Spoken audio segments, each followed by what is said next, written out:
Live. Everywhere. On netrootsradio.com.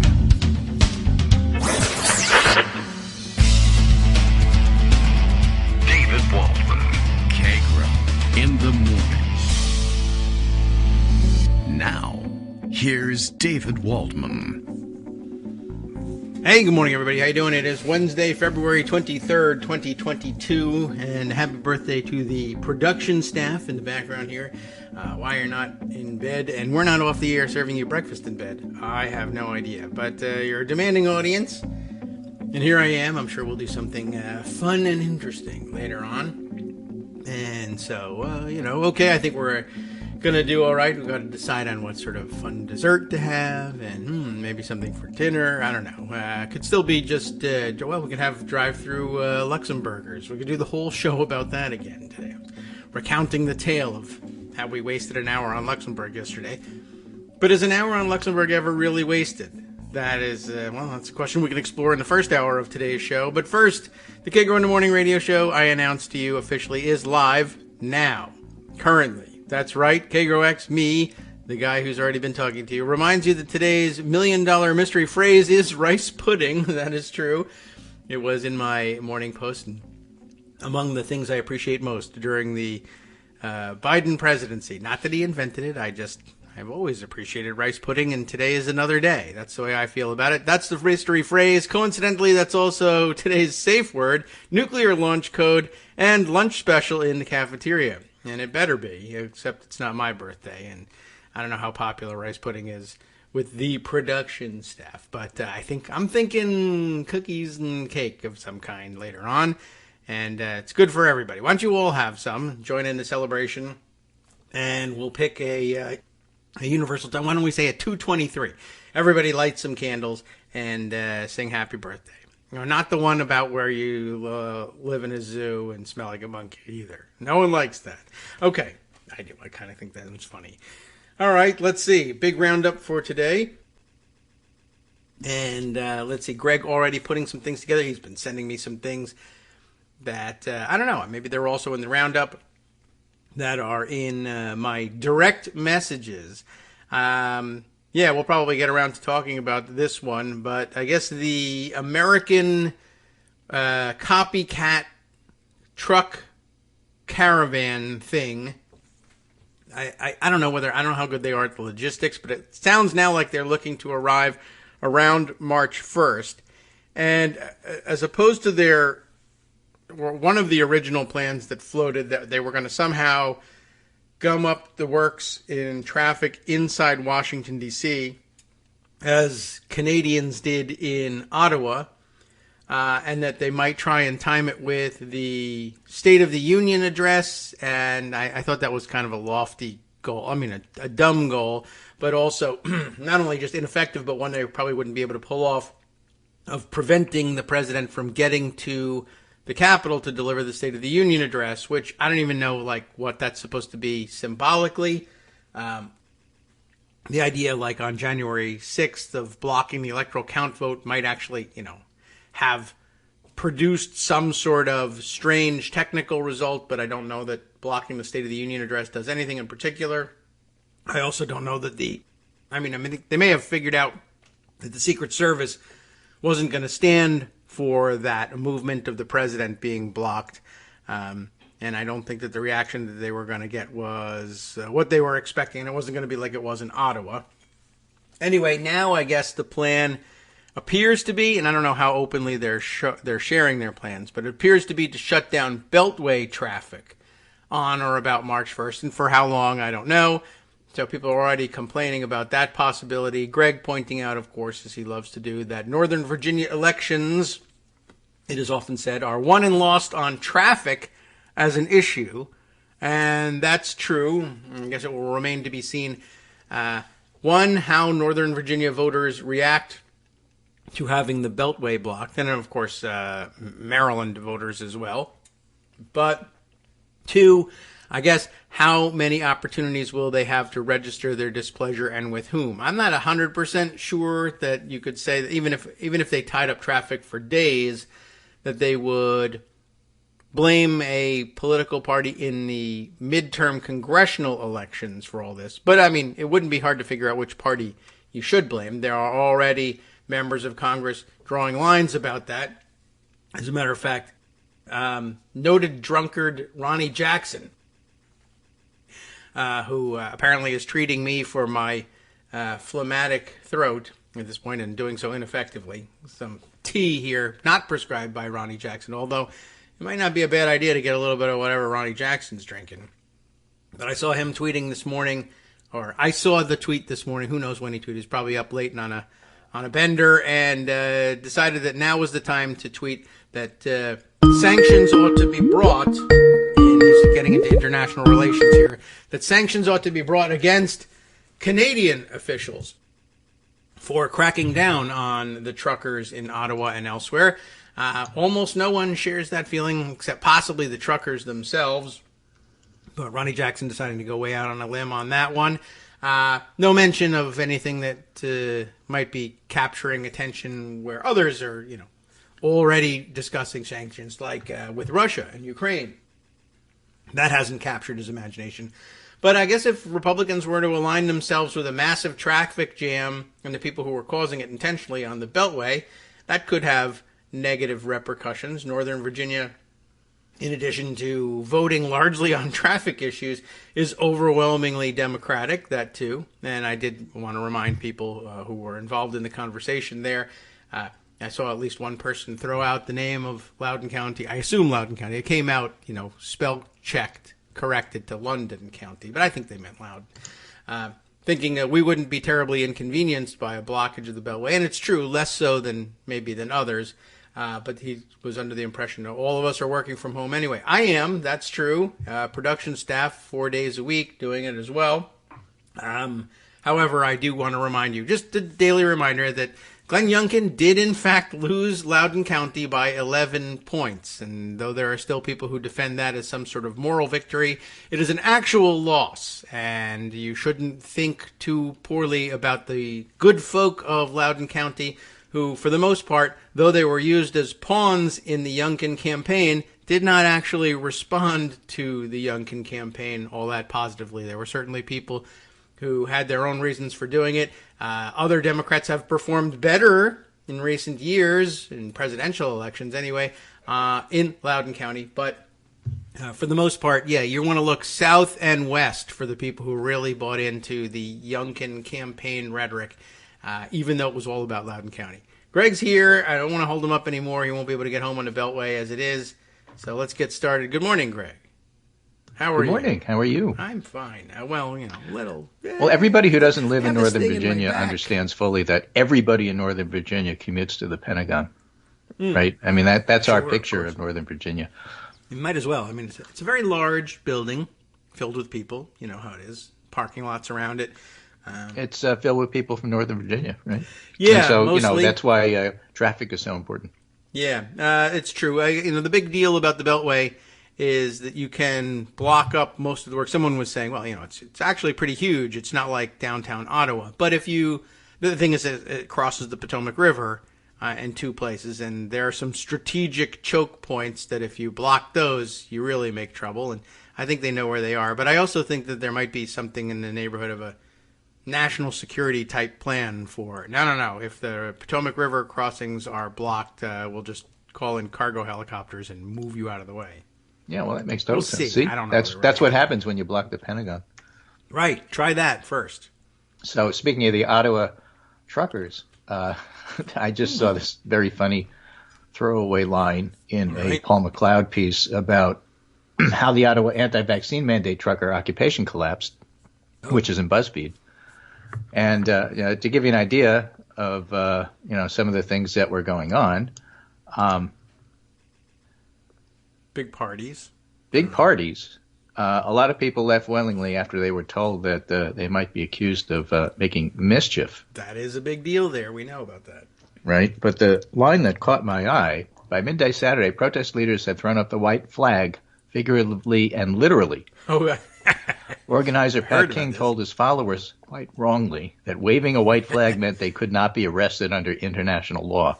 Right? That not the means law if we you were wave using. the white flag, the marshal of the Supreme Court can't arrest you. Right. That's pretty good. I don't know of any law, national, international, fake, made up, whatever, that means that. It usually means, capture me now. Following the news, as we do, just means like you learn stuff. It's one of those things you learn. I didn't realize under international law that the white flag had so much power. Right. Well, So if the international I cops really didn't come, prepare for this, you're but I ready. had no idea you were going to start the show off with the 4 humors. Yeah. Okay. Phlegmatic, melancholic, sanguine, choleric. I got the phlegmatic covered. Well, that means steadiness and supportive, but I was thinking you view more as a sanguine person, Oh. influence and inspiring. All right. Does that mean I have to bleed all Or over truly, the place? melancholic, conscientious. I and have focused. that for sure. Yeah, it doesn't mean what modern people think it means. Oh. Your element is earth and conscientiousness and cautiousness, except when it comes to hanging Trump. Yeah. Well, you can't be too careful. I think you're going to have to hang him for a very long time to make sure that the job gets done. Is that in keeping with the... Totally. Okay. Great. Well, any job worth doing is worth doing. You're not right. choleric. You're not obsessive or dominant. No, I'm not. I can't even get a word in edgewise. You see? So I think, there's always learning out there that we could do. Let's go back to that for a minute. This Ottawa thing is over.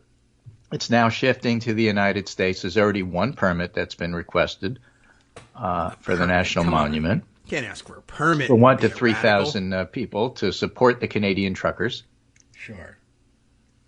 Why not? They left, but I'm just saying they left, and there's nothing left to support. But I just don't think it's going to be what what people think it's going to be. It's just totally different. The other thing about the right wing in the United States that's worth commenting today, of course, is Empty Wheel.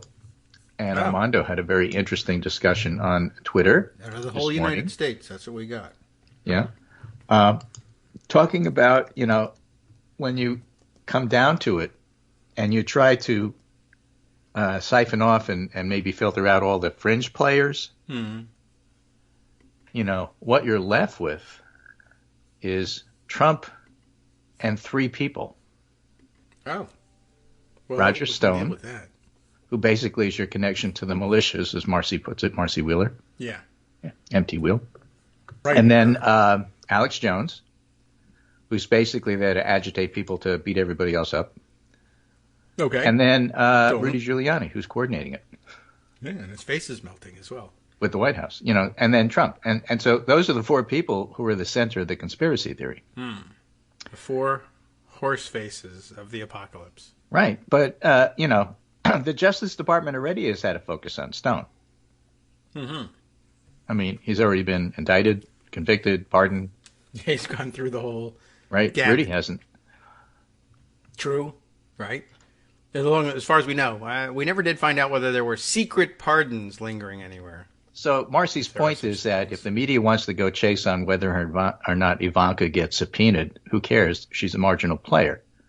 The point is Roger Stone. And if everybody's chasing Ivanka and not paying attention to Roger Stone, then let the DOJ do its job and see if they can nail Stone. Oh, well, I mean, if everybody's chasing Ivanka, then the DOJ is free to do it. Proud Boys, Oath Keepers, right? 3%ers. And you know what? If they say Stone was the connection, Stone doesn't have to say Stone was the connection. Yeah, I imagine he would deny it. I would, but work. the point being that stuff may come out of this. So well, good. Yeah, that was the one Marcy post from yesterday. She had 3. The one I didn't read was the Roger Stone one. So I'm glad you got back to it because it is important. But Roger Stone is gross. So I'd had enough of this. Yeah, you look at that, you say, "Oh God, not that guy again." Yeah. But that guy is like the center of everything. That's what he does. TG and TFG, and so they're joined at the hip with Nixon's tattoo on Stone's back, which is true, by the way. He has one. Yeah. Well. Right, but in any case, the topic of the day, of course, is Russia. Yeah, sure. Wow. For now, the Kremlin opted for annexing or pseudo-annexing, to independent areas. Yeah, they're not. With Russian-speaking dissidents. And they're not independent, and they are part of Ukraine. And as Michael Knigge, my German reporter, who now lives in the United States but covers international stuff, puts it, turns out that so far, at least, Biden administration warnings regarding Russia's plans were not alarmist but realistic.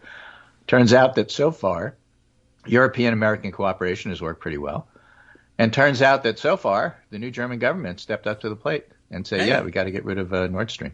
Okay. Oh, by the way, speaking of the German government, and forgive me, German-speaking listeners, as I mangle names, as I often do, Gerhard Schröder, who is their ex-chancellor, who then went on to claim he was Putin's best friend and was on the board of Nord Stream as well as Gazprom. Is that right? Was one of the reasons why Germany opted for Nord Stream. He was very persuasive. You know, it's like I don't know how to compare this. It's like Tony Blair doing Bitcoin commercials during the Super Bowl. Okay. I mean, if you're going to try to convince England to buy in, you try to get somebody who has some pull and some gravitas to try to make the case. And in Germany's case, I never liked Schröder, and I like him less now. All right. Well, it was a lucrative position, I'm sure. Oh, yeah. He made a bunch of money on it, but that's really, maybe ex-presidents, ex-chancellors, ex-premiers, ex-dictators want to be banned from boards like that. Yeah. Do it like here. You should be doing ED medication commercials, like Bob Dole. But he wasn't president, so maybe it doesn't count. Why would you want to send people to the emergency department? Oh, you mean the other ED. Yeah. But the one American reverse mortgages would be more, Oh yeah, well they did that too, right? Fred Thompson did that. Neither of them were of the stature of the German chancellor, but yeah, no, so I think that was a big deal, and it didn't turn out so well. No. So what do you think of your decisions now? What do you think of your life choices now, buddy? Okay, well, they're going to have to look for an alternative. He'll be able to pay the higher energy prices to heat his home for the rest of the winter anyway. So here's a different point of view from Finland. Since we've been talking about the Finlandization of Finland, how about a Finnish point of view on that? This is from Jani Korhonen. Greetings from a Finnish leftist, he writes on Twitter. The international situation has apparently left many people in the English-speaking countries confused. I write this thread in the hopes of sharing a perspective I believe is widely, if not unilaterally, shared in Finland, most leftists included. They're an English-speaking country. What we see happening in Ukraine right now is, to put it bluntly, Russian, or more precisely, the Kremlin's imperialism. And so I adopted that point of view for the pundit roundup and said it's the Kremlin's annexation, not the Russian people. Well, that's probably useful. If no other evidence convinces you, I beseech you to read a translation of Putin's speech. This has very little, if anything, to do with NATO and almost everything to do with Putin's desire to reinstate the Russian Empire. Yes, he's consistently maintained in public it was a mistake to allow the former Soviet republics to become independent. Now he said out loud, Lenin made an error in 1917 when he let the former Russian territories go. Of course, one of the countries that gained independence in 1917 was Finland. Yes. He probably doesn't think that's much of an error. Well, but that's why this guy has a stake in it. So what Putin seems to fear, I laugh at whenever I see his name now because I realize in the French press it's spelled Poutine. But that's a dish in Canada. That's right. It's on strike against truckers. They won't let them eat them. Yeah. Right? So what Putin seems to fear the most, rightly so, is that democratic revolution reaches Moscow. So democracy itself is a threat. He's not really afraid of NATO. We can objectively demonstrate that the deployment of NATO forces to countries close to Russia used to be laughably minuscule before 2014. And only after 2008 and 2014 breaches of post-World War II convention of not redrawing the map of Europe with a sword did NATO even step up military deployments. So deployments are mostly cosmetic. That was the post-2017 enhanced forward presence in the Baltics, for instance, consisted of 4 battalions. There's 125 Russian army groups massing around Ukraine's border, as an example. I see a lot of reports about the Russians not having food and selling their fuel in order to eat. So I don't know how effective, they certainly are enough to do damage, but I don't know that they're the colossal force that everybody paints them out to be, but that's another story for another day. The most powerful nuclear weapon states in the world really do not fear an attack by other nation states, but what frightens Putin and his band of kleptocrats is the very real possibility that the Russian people decide to get rid of them. And by the way, speaking of Putin and his band of kleptocrats, yes, 2 points in the news I think are worth commenting on. Number one, since as many people have put it, Russia isn't really a country anymore, it's a giant gas station. When he threatens Ukraine and energy prices soar, the money goes into Putin's friends' pockets. So when you're talking about sanctions, unless you reverse this, they're thinking, I'm making more on the price of oil going up than you're going to hurt me with sanctions. Yeah. So that's one thing to keep in mind, about what's going on here. Democratic, successful countries bordering European Russia are a menace to him personally. They show the Russians an alternative and can serve as sanctuaries for dissidents that Putin would like to invite for tea by the window. And that's the reason why Putin is doing his best to undermine the European Union, for instance. He cynically supports the European and American far right, up to and including support from clandestine intelligence services and financial assistance. Failing Europe would be a boon to Putin, and a divided Europe is a weak Europe. And he also controls a formidable propaganda machine. But in reality, the fact is that NATO hasn't enlarged itself. The fact is that democratic countries close to Russia have wanted to join NATO. And I hope you ask yourself, why is that? He goes on to make the point that he, as a leftist, used to oppose NATO membership, but given what's going on, join. Let's have Finland join. Let's have the Baltics join. Let's have everybody join. It's like NATO, because if that's a message to Putin that, nope, we want democracy, that hurts him more than anything else. It's like NATO is wandering Finland in a red fleece vest, just a nice suburban guy that wants them in NATO. Right.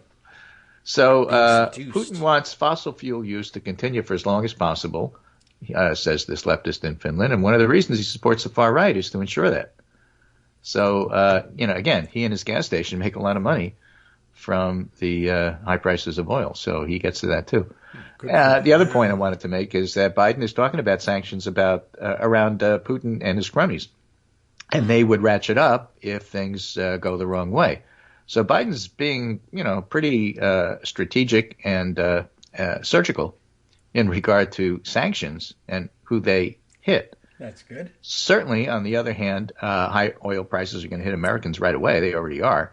None of this is smooth. None of this is wonderful. Doesn't mean everything Biden's doing is perfect. But I sure rather have Biden in charge than Trump at this point, or the Republicans, who, these days, another theme that Dave Rothkopf was talking about. I'm lying here awake tonight because I honestly can't fathom how we've gotten to the point that the leader of the GOP, the last Secretary of State, that would be Pompeo, some of the party's most vocal members, and a major U.S. TV network are all actively taking Russia's side in a conflict with America and the West. But I'm a simple guy, and I just remember what you talked about a long time. I just figure it's the money. I mean, Kevin McCarthy used to joke about it. There's two people I think Putin pays, Rohrabacher and Trump. And I think it comes down to money. So when you have a lust for power and you have a lust for money and they intersect, that's your modern Republican Party. And that's why Fox is who it is. Okay. I don't think it takes a lot of analysis to figure that part out. No. Well, then we won't do a lot. How about that? Okay. Well, that's the easy way to do it. And then Richard Gowan, who's an international thinker here, talks about the final thoughts on tonight's UN Security Council meeting. Western UNSC members were tough. Lots of talk of non-U.S. sanctions, holding on to last chance of diplomatic way out. That's Biden's organizing. That's actually pretty good, in terms of what you do. You can't stop Putin from invading if he wants to invade, no matter how much it hurts him, no matter how stupid it is, and no matter how long-term, pain it's going to be. So the idea is, it's only a success if you make Putin say, I'm sorry, and take his troops away. Well, that's not how it works. But nonetheless, Biden's doing the right things. If it turns out the handy place is weaker than you would like, that's just, the way the cards fall. Yeah. But he's playing the cards right. Russia UN didn't have anything of note to add to Putin's speech. And interestingly, this guy observes, the UN Security Council was chaired by Russia for this meeting. and they played it straight. They chaired it right. like a chair. I mean, they didn't, take Russia's side. Western UNSC members framed Russia's action as an attack on the UN Charter and international system, and non-Western members split on the framing in a very interesting way. African members in Mexico agreed with the West. An attack on Ukraine is an attack on UN norms. Kenya, in particular, framed this brilliantly in terms of imperialism and colonialism. And Kenya would know. Sure. Yeah, Patrick Snyder sent me that speech. I agree. But some big non-Western members like Brazil, India, UAE seem to want to frame this as a local problem requiring dialogue and not a global crisis. And China didn't know what to say, so they didn't say anything. That's wise. They said this morning, any reference to Ukraine and Russia and Taiwan and China just shows people don't have any understanding about Taiwan and China. Yeah, okay. So we're not supporting Russia in this so that we can say, yeah, it's just like us. In fact, it's nothing like us. Okay. Don't even look over here. Don't even involve us. We don't want to get involved. Well, I mean, that's what you would say if you don't want anybody to notice that you think it's just like that. Right. But, So, but it's not full-throated support either. And the other country that didn't give full-throated support was Kazakhstan. Kazakhstan, a close ally of Russia, says, question of recognizing Donetsk and Luhansk. I feel like I'm playing Risk here. Not on its agenda because we proceed from the basis of international law and the UN Charter. What does that mean? Very nice. International law. That's good. I will take Irkutsk and Yakutsk, please. Yeah, we worry a lot about the stands, but we haven't been paying attention to the Utsks. And, they're problematic. All right, that was nice of the Kazakhs to stand up for them, considering that they, I guess, presumably are in danger if they had anything of value. So stay tuned. We'll find out what happens next. Hi, it's me, David Waldman, the same guy who was just talking to you a second ago. Our Patreon subscription drive is still going strong, with over 175 monthly donors who help keep us on the air. If we've helped keep you going during the pandemic, why not return the favor and help us keep going so we can all be together for the next disaster? Patreon.com, Patreon.com, makes it easy to make secure, recurring monthly contributions to support our show. Patreon.com/KagroX gets you straight to our donation page. Maybe you'd like to thank us for keeping you sane during the Trump era. Maybe you're looking forward to in-depth explanations of what's going on in the Biden administration. Whatever it is that keeps you listening, we need your help to keep bringing it to you. And hey, if you happen to prefer using PayPal or even the Square Cash app, we're up and running with those options too. Thanks again, everyone, for all your support. We literally could not do this without you.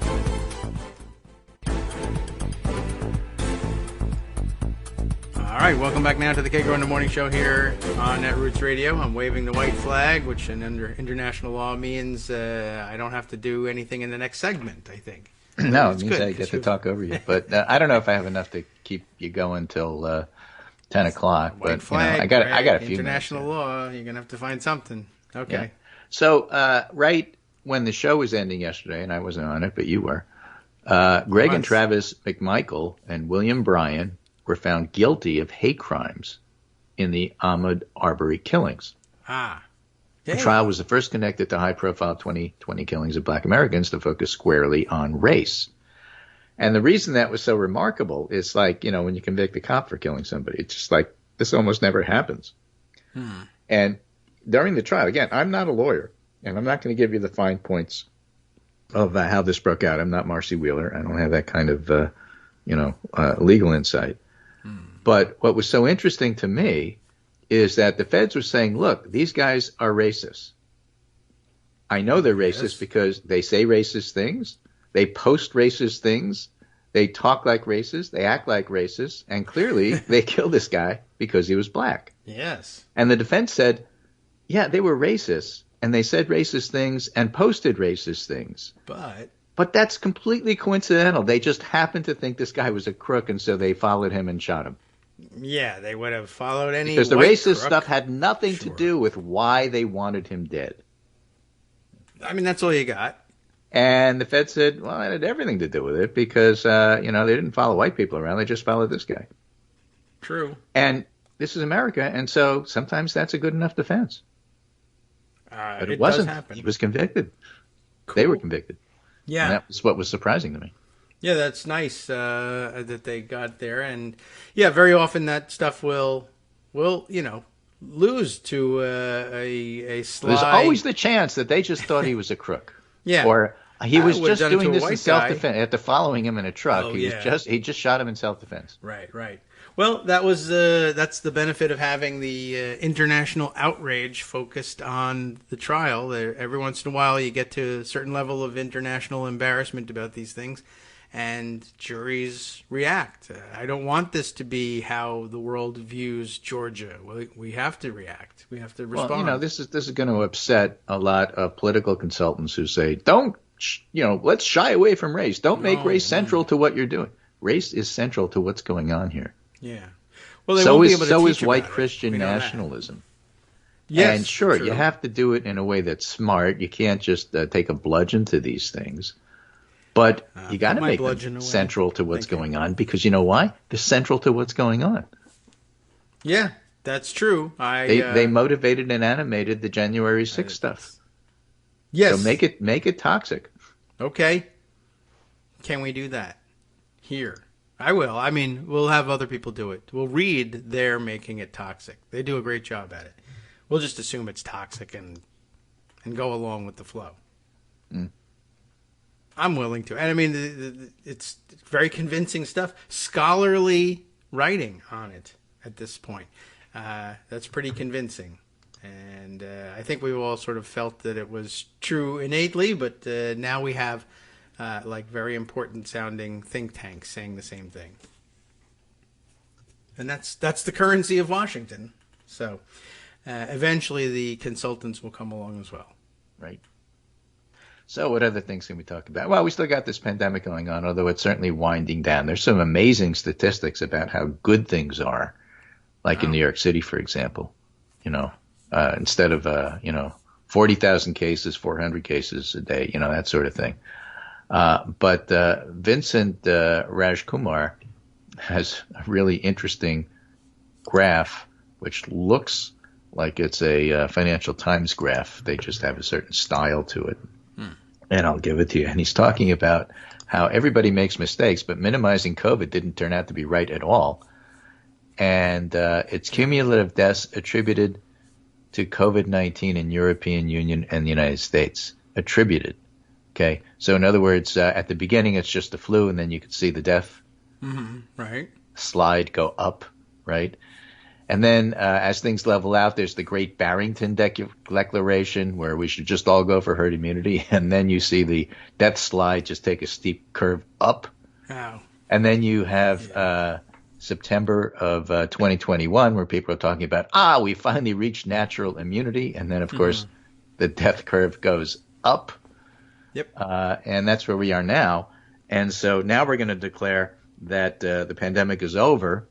And let's just hope we don't have any variants. Although the good news is that 3 or 4 studies that were published in the last week seem to indicate that 2 or 3 shots, especially 3, but even 2, give you pretty long-lasting immunity for hospitalization and death, because it isn't just your antibodies, it's that your T cells remember, and they tell the B cells to go make more antibody if you get re-exposed.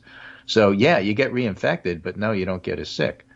And whether or not that, in fact, happens with so-called natural immunity, since all immunity is natural, if you get vaccinated and then you get COVID, you have a natural illness, which isn't as bad because you got vaccinated. Yeah, a natural illness. Naturally. I'm not sure what that means. Okay.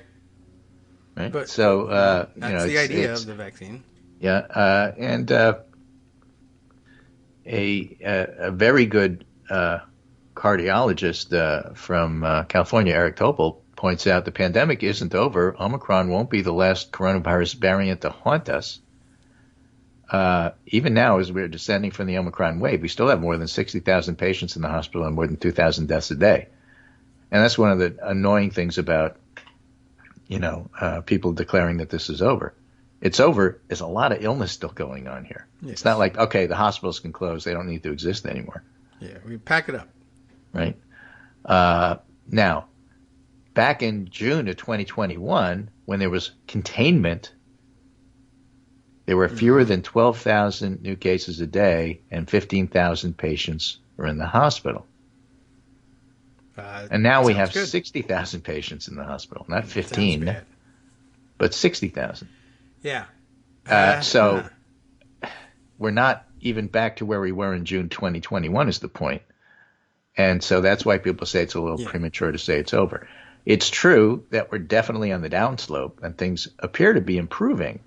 And that's a wonderful thing. Yeah, and I would expect CDC, who is just terrible at this, is going to revisit mask guidance because a lot of school systems, like in the bigger cities, won't change their mask guidance until CDC does.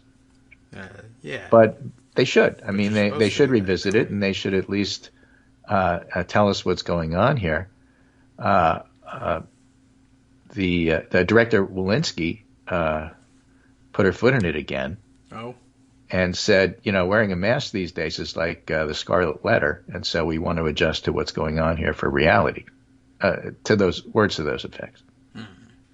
The scarlet letter wasn't what masks are, and masks aren't the scarlet letter. It's not shame. It's a thing you wear, though. So it's a thing you wear that protects you. Yeah. The scarlet letter on your forehead wasn't you out for designed to protect you. Yeah. That's true. Bad analogy there. But this is just her reaching for something that. That's just her reaching for something. But the import of what she said is minuscule. It's like I didn't even notice it until somebody noticed it. But if that's how you frame things and that's your skill set in framing things, I worry about how you're going to frame things. Yes, I would give that a poor review myself. Sure. Scarlet letter. That's how you end up with people saying it's like the yellow stars. No, right. And then it's not. Again, I'm pretty much done here. I got some last things to say. Jesse Rodriguez was quoting Fiona Hill and said, there's no Team America for Trump. Not once did I see him do anything to put America first. Not once, not for a second. And Oliver Willis notices the Biden team is filling the infosphere up with allegations about Putin. And this is how the left should be dealing with the right. It's an information war. You can't just lean back and hope the so-called referees, media, do all the work. You got to do it yourself. So let Biden get on TV. Let him explain what's going on. He's doing a fine job. Okay. Again, does that stop Putin from doing what Putin wants to do? Well, it's more complicated than that. It's not as if, if you only said the right things. And, of course, you have the annoying, well, if Trump were in charge, this wouldn't happen. Of course it wouldn't happen. It wouldn't need to. Right. Trump would have just already opened the door and said, come on in, just take the country. Right. He leaves. Where's my cut? I want a skyscraper. Yeah. It would have been interesting to see, though. I mean, and I want it in Moscow. Perspective of him jumping out of the way and then saying, where's my cut? And Putin saying, here's my cut. Here's my offer. Nothing. Right. But I facilitated your annexation of Ukraine. Yeah, so you want to pick up your money? Come, like the other guy said, meet me for tea next to the window here. I'll give you your money. Yeah. Well, all right. I'd rather. But it's got to be a second or third floor window. Can't be on the ground floor. That doesn't work. Right. Well, with Trump, it might work. It's like I think if you push him on his back like a beetle, I think he's done for. It doesn't really have to fall. Right. Anyway, that's it for me for today. Okay. You sure? I'm going to be phlegmatic and melancholy about it. All right. Waving the white flag. I knew it.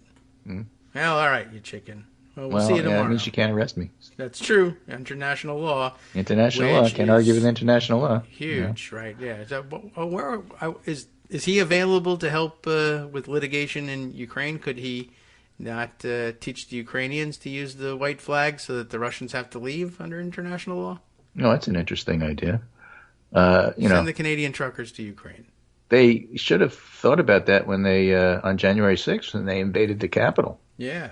If they had just waved white flags in the Capitol Rotunda, none of those guys would have been arrested. Right, that's true. And they could have cleaned up the walls when they were done, too, with the rags that they had. I just think it's fascinating to see how this American trucker version of the Canadian fiasco is going to unfold.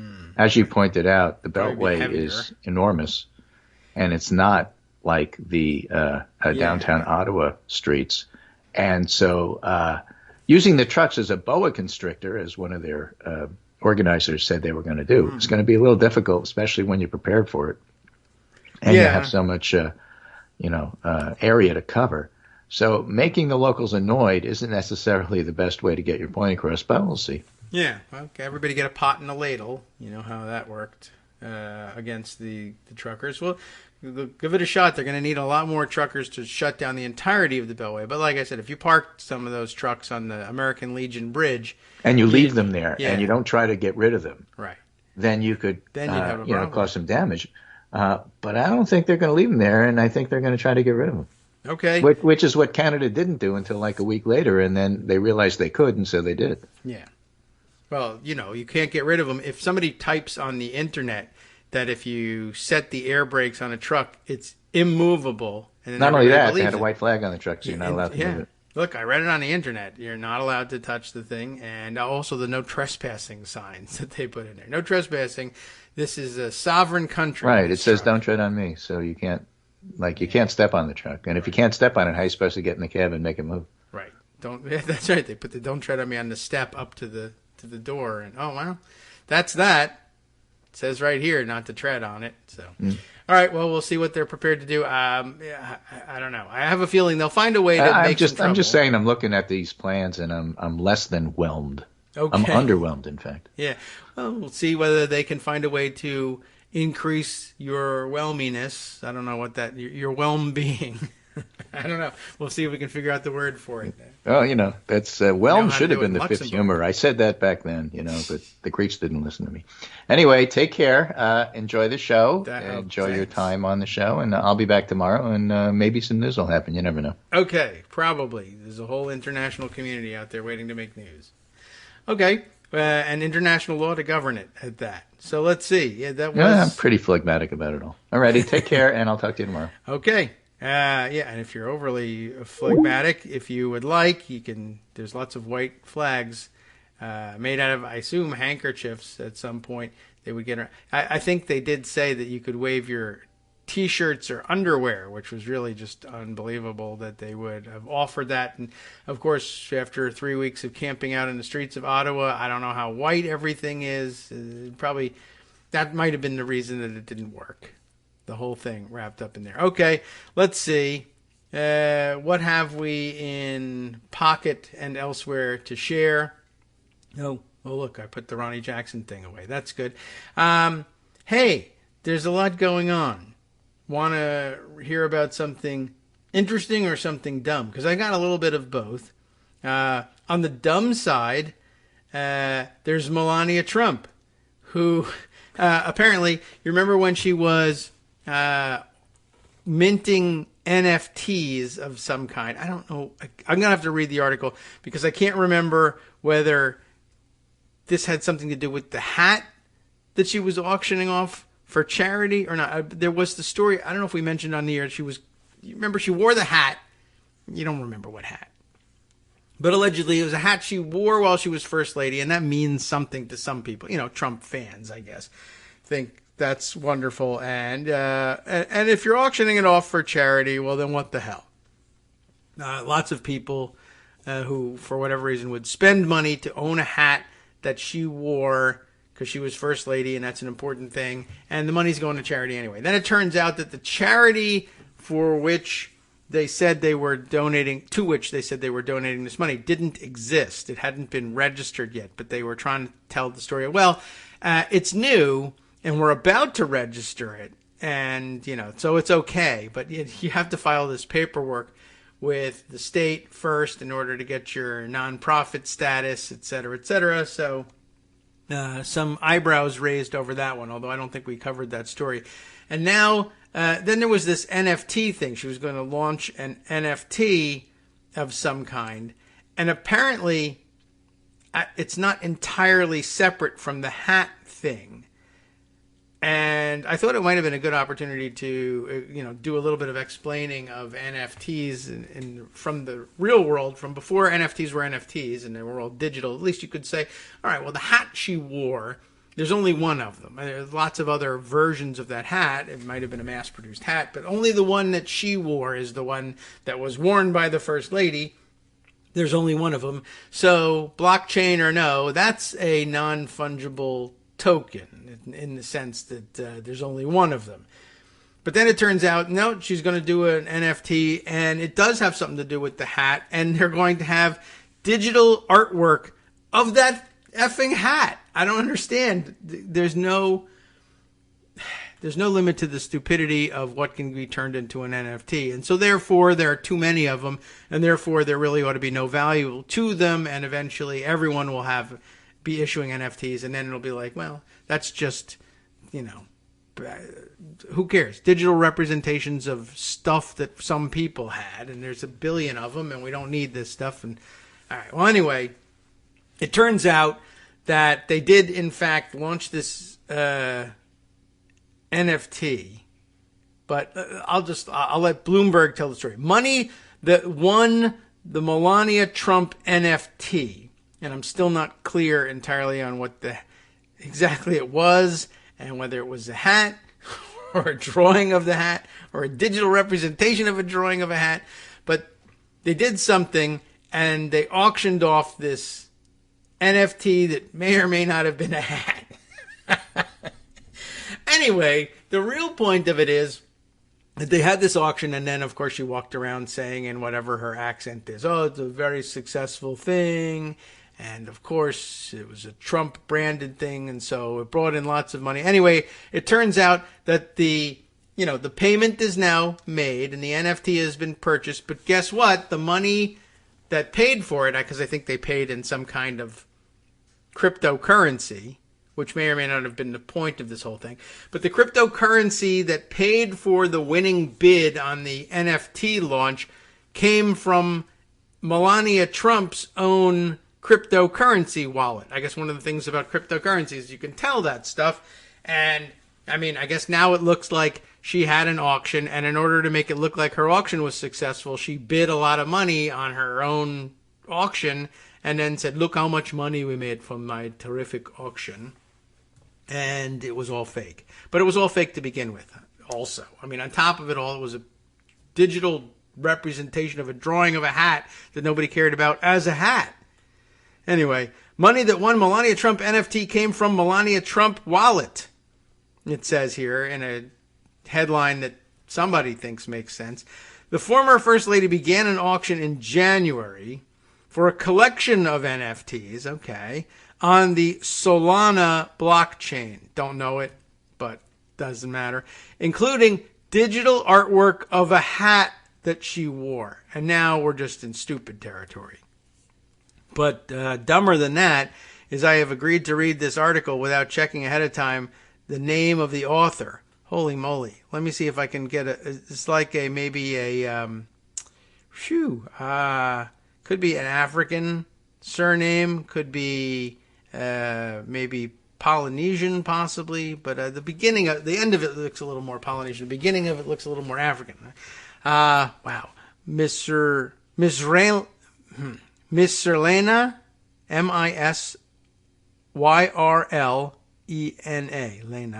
Lena, Yerlena, Miss Yerlena. Okay, I'm doing it backwards. Anyway, last name, Egkolfopoulou, Egkolfopoulou.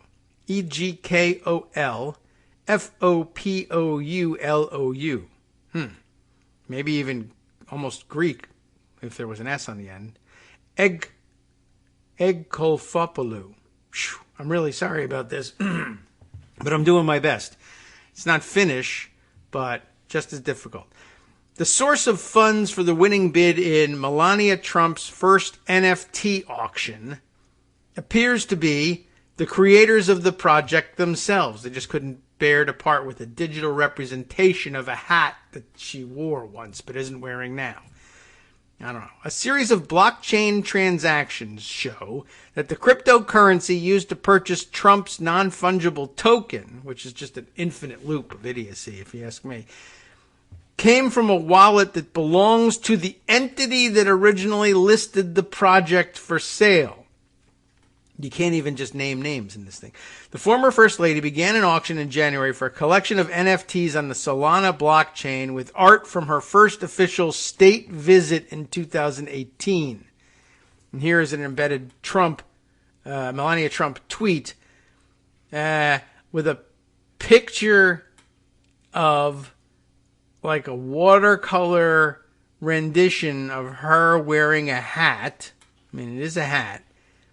And they have a clever name for it, introducing the Head of State collection. That's funny because double entendre, because the head thing on where the hat is. But why people want it, I am not sure. Trump listed the winner of and apparently they don't. She wanted it. And enough to fake that somebody else wanted it. Trump listed the winner of the auction on her website, along with the bid history that shows the NFT sold for 1,800 SOL, SOL, like in all caps, which I guess is cryptocurrency on that, what did we call it? Solana blockchain. Not Solyndra. That was the terrible, terrible scandal that everybody remembers. But Solana. So the NFT sold for 1,800 Solana coins, SOL, now worth about, at least at the time of the writing, $185,000. That was 3 weeks ago. The collection, titled Head of State, was one of many planned auctions Trump said she would release at, quote, regular intervals when she announced the launch of her NFT venture in December. And again, still at bottom, what we're talking about here is there's a digital representation of a watercolor of me wearing a hat.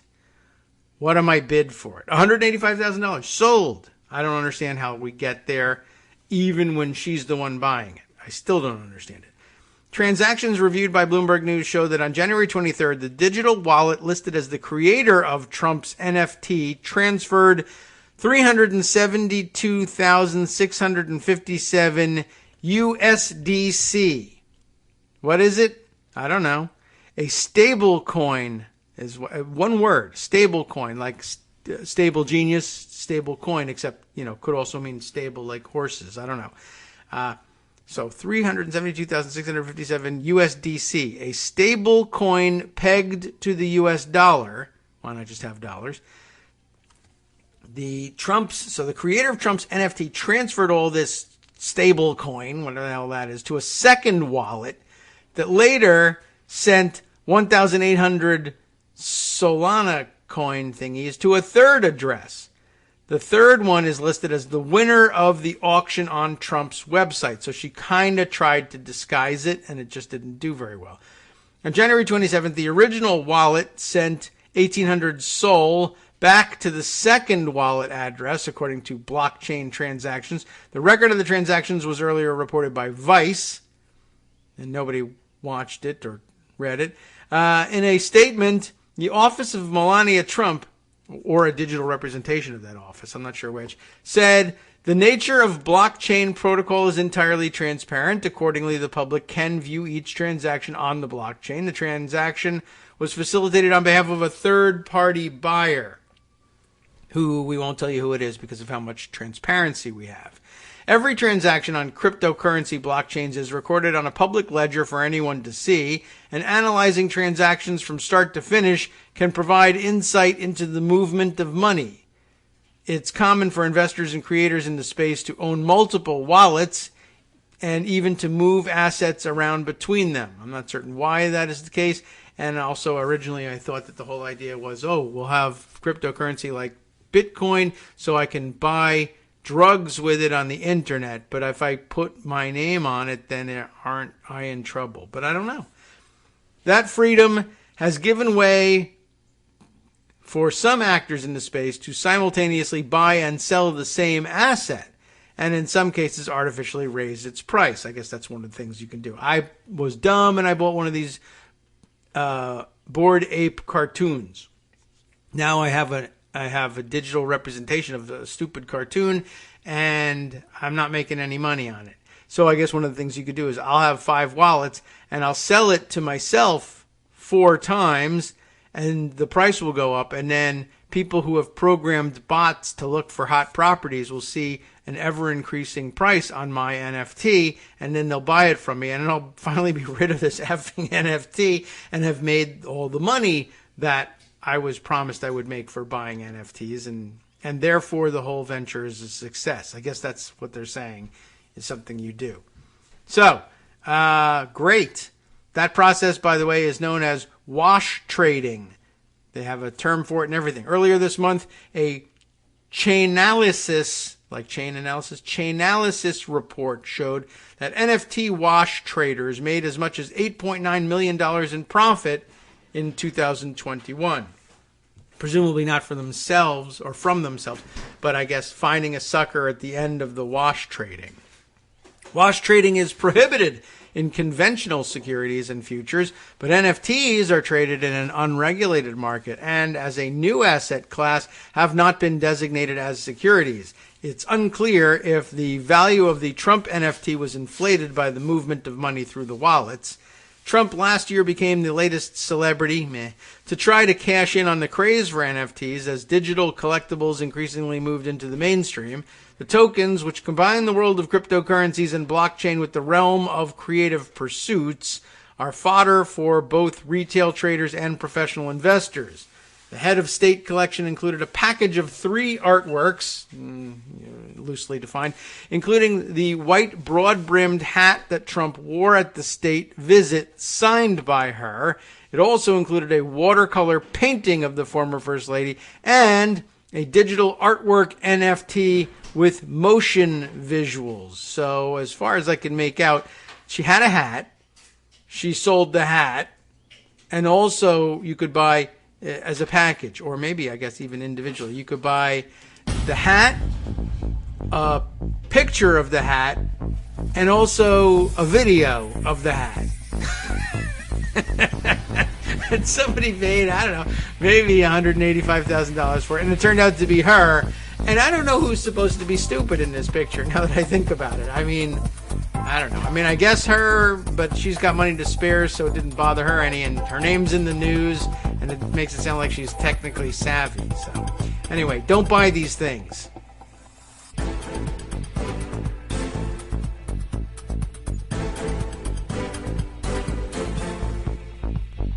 Welcome back now, everybody, to the Kagro in the Morning Show here on Netroots Radio. Boy, oh boy. I can't make heads or tails of the head of state thing. I didn't mean to do that necessarily, but I don't know. It seems like an awfully dumb thing. But I guess if the game is, I guess I get it, right? The game is I don't know how you do the first step. Like, is there an app I can get, like an NFT minter, and then it gives me a blockchain number thingy, and then I buy it from myself. I get the wash trading. You get yourself a bunch of cryptocurrency wallets, or I guess any kind of wallet, and you just sell it to yourself 5 times, and then you've made the charts as a hot property.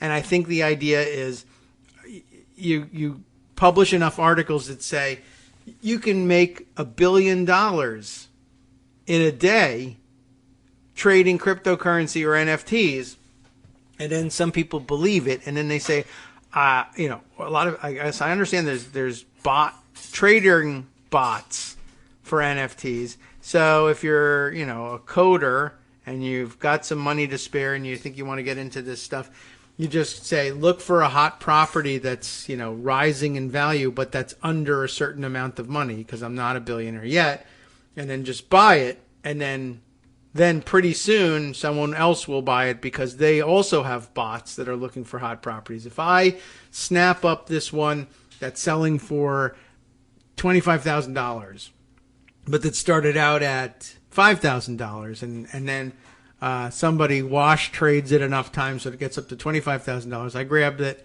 at $25,000, there will be someone else that notices that it has increased in value, quote unquote, from $5,000 to $25,000, and should theoretically be willing to buy it for at least $25,001 in coins or whatever the hell. And if we're lucky and we're doing all the trade in something other than dollars, we're using cryptocurrency that feels fake anyway, and you buy it for one more coin than I paid for it, but the coins at the moment are worth $35,000 a piece or whatever the hell. Then, you clear a lot of money, but it all depends on not being the one stuck with, the Wonder Ball at the end, the hot potato. And I think that's all there is to it. As long as people believe it when they read articles that say, if you buy one of these stupid pieces of crap and then sell it to somebody else, you'll make money. I mean, I guess it's sort of like house flipping, except that at least you used to get the house out of it. But I guess pretty soon there'll be a whole cable channel featuring 17 different, entrepreneurial go-getter couples that buy and flip houses. I've had enough of this. But now they'll be flipping cryptocurrency instead. Look what I bought. And it's not quite as exciting. I mean, I didn't think you could make a show, much less a channel full of shows, out of that stuff. But, people like home improvement. So it's really a show about home decor and home improvement and whatever. And I guess you don't have that element here. Because I can't imagine. They've made reality shows out of less, I guess. One guy got to be president because of a dumb reality show that didn't do anything. And so I guess there's some power involved in it. But I can't imagine a whole show of... I bought a receipt that says that I bought a painting of a hat that the First Lady wore. Okay, well, what do you mean a painting of the hat? Like, is it a painting of the signed hat? Well, it is a painting of the hat that eventually got signed, but the signature isn't visible in the hat. It's just her wearing a hat. Not her, but a painting of her wearing a hat. And not even a painting of her wearing a hat. It's a digital representation of the painting of her wearing the hat, which is also for sale, the hat. But I don't know. Well, anyway, the real point is it's a Ponzi scheme, and the Trumps immediately joined it. So that shouldn't surprise you. All right, let's see. Other things that might not surprise you. Everything's terrible. Where to start? Let me go back a ways and jump into some of these other stories that have been put away for a couple of days. Let's see. How about this one? From NBC News, the update I've mentioned to you about what's going on, a little bit about what's going on in the, is there no written article? It's a video. So NBC News is going to make me watch a video in order to get this news, and now I'm not going to get it. So I'll have to watch the video offline at some point and discuss the news or find a different topic. But I wanted to share with you at least now I'll just give you the headline. Democrats and Republicans agree redistricting in Ohio is a constitutional crisis. So we do have that. Maybe I can grab, I do have the this newspaper editorial about it from the Columbus Dispatch. The editorial under the headline, Our View, DeWine, LaRose, Faber, Huffman, and Cupp shouldn't get away with slap to voters' faces. The Dispatch editorial board opines, listening to reason is not the issue here, talking about the failure of the Ohio Redistricting Commission, intentional failure, to provide fair maps as ordered by the Ohio Supreme Court. Reason is heard just fine by the brazen members of the state commission tasked with determining who gets to represent you at the Capitol buildings in Columbus and Washington. The Republican members of the Ohio Redistricting Commission have demonstrated that they just think reason is a joke and it is okay to laugh in the faces of the 71% of voters who said they want district maps to be drawn fairly in the name of just elections. Governor Mike DeWine, Secretary of State Frank LaRose, Auditor Keith Faber, Senate President Matt Huffman, and House Speaker Bob Cupp slapped voters in the face when they voted in favor of two sets of maps for Ohio's 99 state House seats and 33 Senate districts. And boy, did it hurt. The slaps just keep getting harder, and they're all linked to various Dispatch stories about this. It is sheer embarrassment that the juvenile behavior forced lawsuits that led to Ohio Supreme Court decisions striking down both sets of maps because those maps overwhelmingly favor GOP candidates. Any reasonable person can see that the hilariously, and that's in quotes, the hilariously disrespectful maps put forward by the commission's Republicans violates the Constitution the five vowed to uphold. When the dealer stacks the deck in advance, the House usually wins, wrote Justice Michael Donnelly in the court's opinion on the state's congressional district map. Put another way, DeWine, LaRose, Faber, Huffman, and Cupp are perverting district maps to make sure members of their party can't lose state house and congressional elections in most of Ohio. You know all of that. But it's interesting to hear the editorials say this. It is about controlling your destiny by excluding your true voice from the conversation. Now, Ohio's High Court is virtually threatening to spank the state's governor, Secretary of State, auditor, Senate President, and House Speaker, along with the two Democrats on the 7-member commission, Senator Vernon Sykes of Akron and Representative Allison Russo of Upper Arlington. They won't be spanked. There will be a digital representation of a watercolor picture of them being spanked or something like that. I'll buy it. The Ohio Supreme Court wants the commission to explain in writing by noon Wednesday. That's 1 hour after this show ends. Although noon in Ohio on Wednesday. All right, it's 2 hours after the show ends, I guess. Why it shouldn't be held in contempt for not drawing fair maps and then selling a digital representation of the drawing. Think of what they're missing out on. Why would anyone fail to show up with a drawing when you can sell it online for 180 million Solera coins or whatever? If the explanation falls short of, here you go, fair maps, that's put bluntly, then the commission should be punished for not only being disobedient and disrespectful to the court, but for being disobedient and disrespectful to the people of this great state. That great state, really, but you know what I mean. That is a far nastier thing to do, but it isn't anything that they're empowered to do. I think, again, judges should be able to hit you with gavels. It may be unlikely, but ruling the commission in contempt, if that happens, would be just and right. By rigging the election map to maintain all but full power to decide who represents you, they are laughing in your face. They really want to make that metaphor. You deserve far better than this. That should anger Republicans, Democrats, and everyone in between. But it doesn't anger Republicans because it's good for them. A definitive 71% of Ohioans approved an anti-gerrymandering initiative in 2015. That constitutional amendment and one in 2018 sought to change the way officials draw voting district boundaries. DeWine, LaRose, Faber, Huffman, and Cupp could do the right thing, but are instead refusing to act on the reasons you've put forth. They think they are above your reason. The five know full well that the GOP's maps slice and dice the state to make even voting districts in Ohio's largest cities safe for Republican candidates. Our view has nothing to do with wanting a 50-50 split. Ohio leans right, and the maps should reflect as much. DeWine, LaRose, Faber, Huffman, and Cupp know Republicans would maintain the upper hand in Ohio if there was a fair map. They don't want fairness. They want to dominate. The total number of votes cast in the 16 statewide partisan contests in the past 10 years favored Republicans 54 to 46.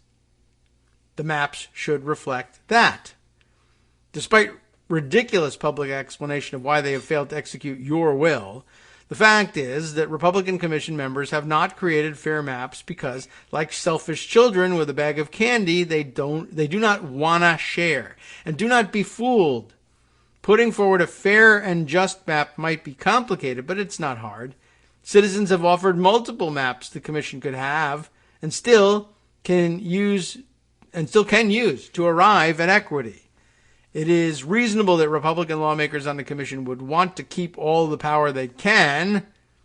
Their veto-proof majority has helped them do things like overturn DeWine's health orders, but you should be the ones who decide who your representatives and who will represent you the best. Be that person a Democrat or a Republican. This is not about what they want to do. This is about you and your family. this state's future. My, oh my. Ohio's judicial branch should not have been put in the position of correcting members of our legislative and executive branches as if they were bad little children, but that's how they're behaving. Here we are, embarrassed by people who say they are capable of representing your will, but are proving the opposite. We will see what the court does if this commission's Republicans continue to insist they have a right to a monopoly over your life. We think members of the Ohio Commission have heard reason loud and clear, but perhaps we are wrong. Okay, I mean, it's kind of a weird read on things. They're really, I don't know. It was a very, I would guess emotionally driven editorial. What has Scott sent me here? Oh, I got to open this up. He's sent something along here. Let's see. I believe Ohio has been in constitutional crisis for 20 years. Oh. And sending me to the case of DeRolf versus the state of Ohio. Okay, interesting. A Wikipedia article on it, is that it? Or Ohio History Central. I don't know about this one. In 1991, the Ohio Coalition for Equity and Adequacy of School Funding, representing more than 500 school districts in Ohio, filed suit in the Perry County courts against the state of Ohio for failing to provide adequate funding to educate the state's students. The case was known as DeRolf versus State of Ohio and was named for Nathan DeRolf, a student at the Sheridan High School in the northern local school district in Perry County. The districts claimed that the state failed to provide an efficient educational system as dictated by the Ohio Constitution of 1851 by relying so heavily upon local property taxes to fund schools. The districts contended that the school systems in areas with higher property values could, of course, much more easily meet the needs of and provide more opportunities for their students, while students in poorer areas suffered. Makes a certain amount of sense. In 1994, Perry County Court Judge Linton Lewis Jr. ruled that public education is a fundamental right in the state of Ohio, and the state legislature had to provide a better and more equitable means of financing education. Lewis's decision overturned an earlier Ohio Supreme Court ruling from 1979, which claimed that Ohio's school financing system was adequate. The Ohio legislature appealed the decision to the 5th District Court of Appeals, which overturned Lewis's decision, stating that he did not have the power to overturn an Ohio Supreme Court decision. That sounds right. The school districts then filed an appeal with the Ohio Supreme Court, which agreed to consider the case in 1996. We're getting to the climax here. The next year, the court ruled that Ohio's current method of funding schools violated the Ohio Constitution. The justices ordered that the state government enact a constitutional school funding system. Unfortunately, now the real part, for state officials, the Ohio Supreme Court provided no real guidance on how to create a constitutional school funding program. The legislature, instead of implementing an entire overhaul of the system, simply authorized more state funds to schools. It's a good stopgap, I guess. Critics of school funding in Ohio remain active in calling for a complete overhaul of the system and an end to the heavy reliance on property taxes. So I guess an order from the court to do that, and they just found a temporary solution and have done that for 10, 20 years instead. 30 years, I guess. But what was your claim, Scott? 20 years. Well, let's say over 20 years, because it is over 20 years. All right. Well, I guess people are used to it in Ohio. So maybe the idea that you can rile them up and raise them in rebellion with an editorial saying this is bad is not going to do the trick, because it hasn't done the trick on school funding in the last 20 plus years. I'm not sure if it'll do anything on this either. Plus, of course, Pat DeWine, as Mike DeWine's son, sits on the Supreme Court and apparently still refuses to recuse himself from making these decisions. So I don't know whether Pat will think his dad is in contempt of court or not. Sounds like probably unlikely ending for that. Okay. Sticking with the subject of the courts, though, let's see. There's a lot about Clarence Thomas in the news, and it seems like the gist of both articles is that there should be less Clarence Thomas in the news. Specifically, less reason to have Clarence Thomas in the news because he's not a Supreme Court justice anymore. But we'll see whether we can get there from any of these. So I have from Mark Joseph Stern, a piece in Slate. The Supreme Court just teed up a direct assault on civil rights law, featuring a large photo of Clarence Thomas, but then one more article later on that's more specifically aimed at Clarence Thomas. This one going through his wife, Ginny Thomas, the infamous super conservative, ultra conservative activist who, as it turns out, to no one's surprise, may have played a significant role in organizing the January 6th events that turned into the insurrection. And gosh, it's time for us, way past time for us to have been rid of Clarence Thomas already. But he refuses to recuse himself as well.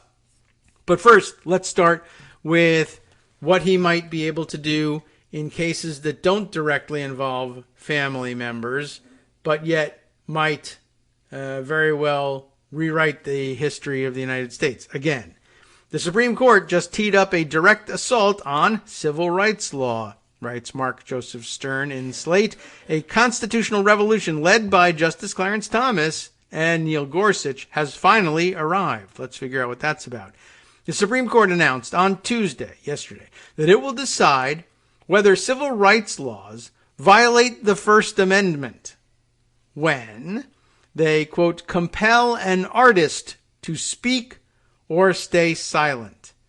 And has nothing to do with making watercolors of hats and selling them on the blockchain or whatever. But by doing so, the court formally commenced its long-delayed project of dismantling non-discrimination laws that protect LGBTQ people. But it's not at all clear that the court will stop at LGBTQ protections. Rather, the justices have indicated that they may take a wrecking ball to the edifice of civil rights law, dismantling the constitutional foundations of non-discrimination in public accommodations.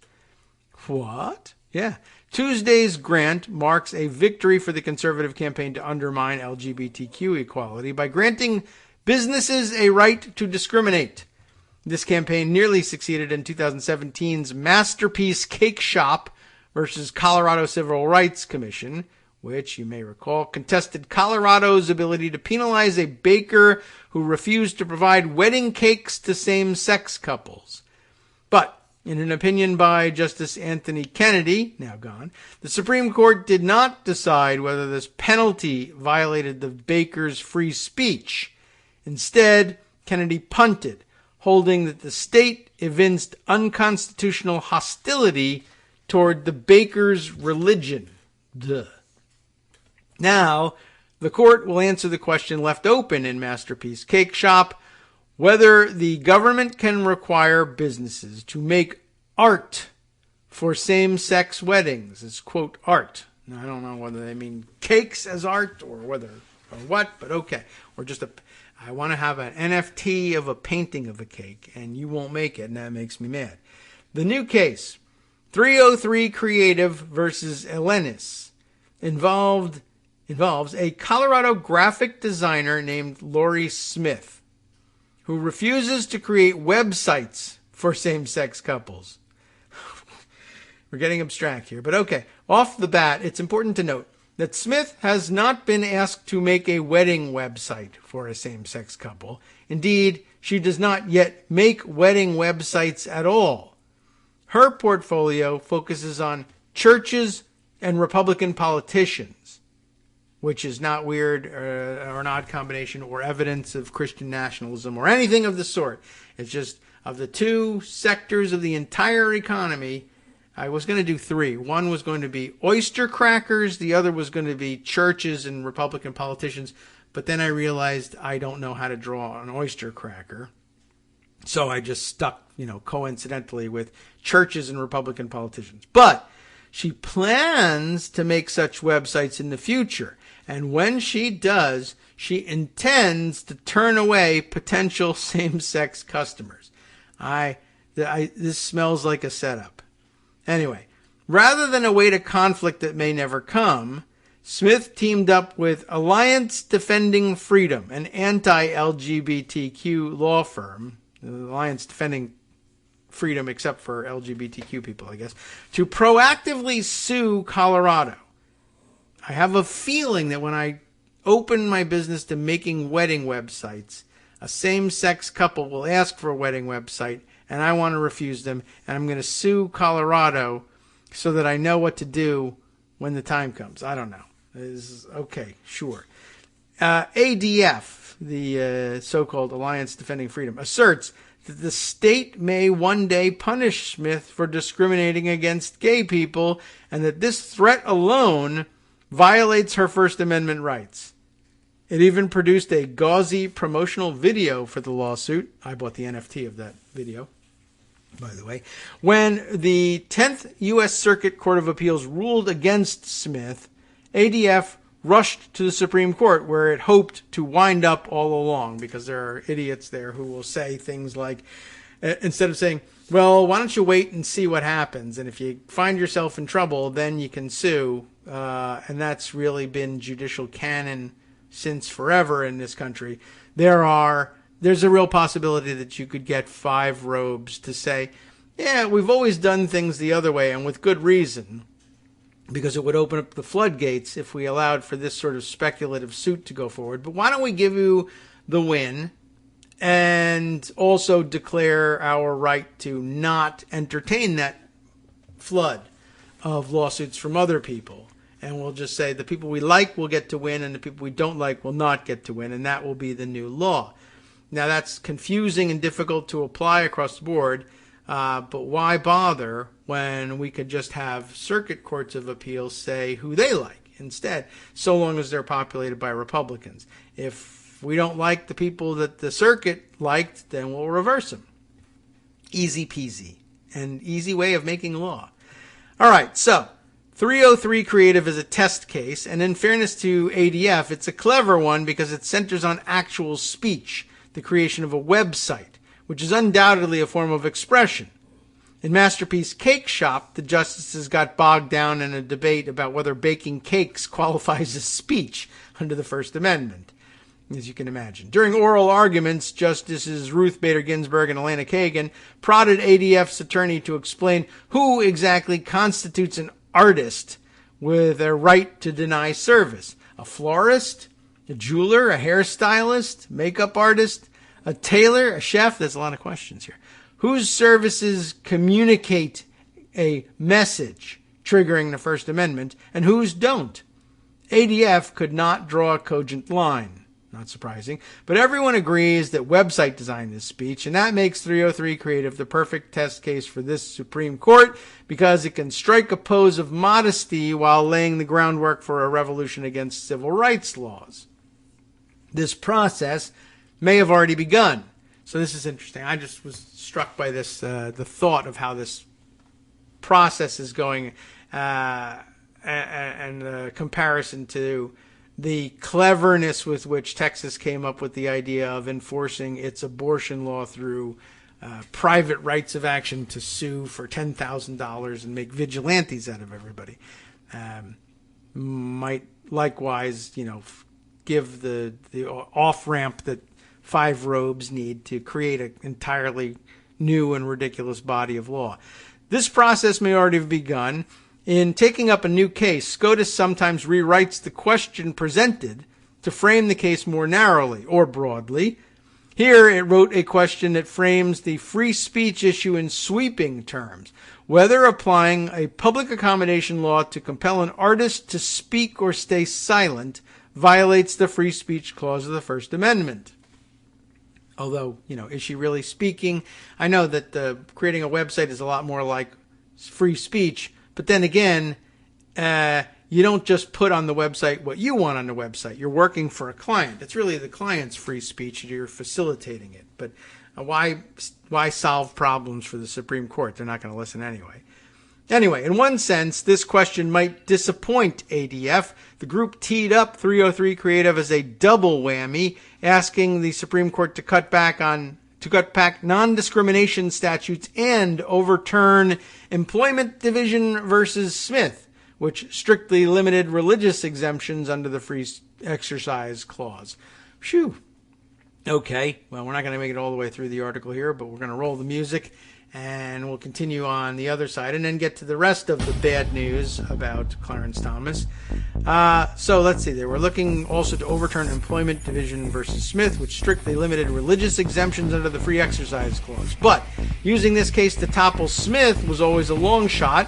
It's a free speech case with a free exercise claim grafted on because ADF has nothing to lose at this Supreme Court.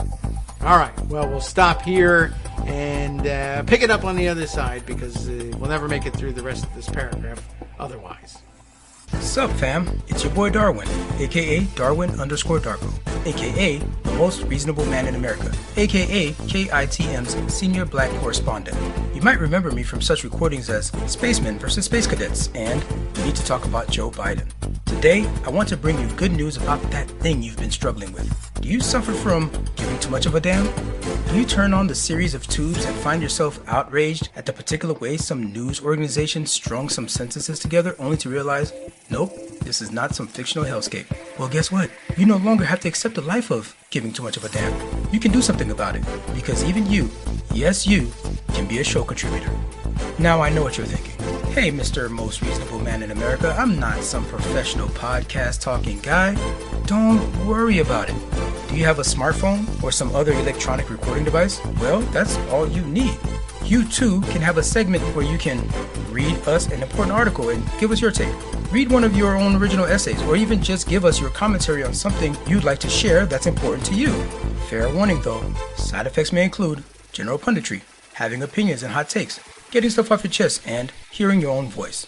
If your recording lasts longer than 5 to 7 minutes, please consult kagrox@gmail.com. That's KAGROX@gmail.com.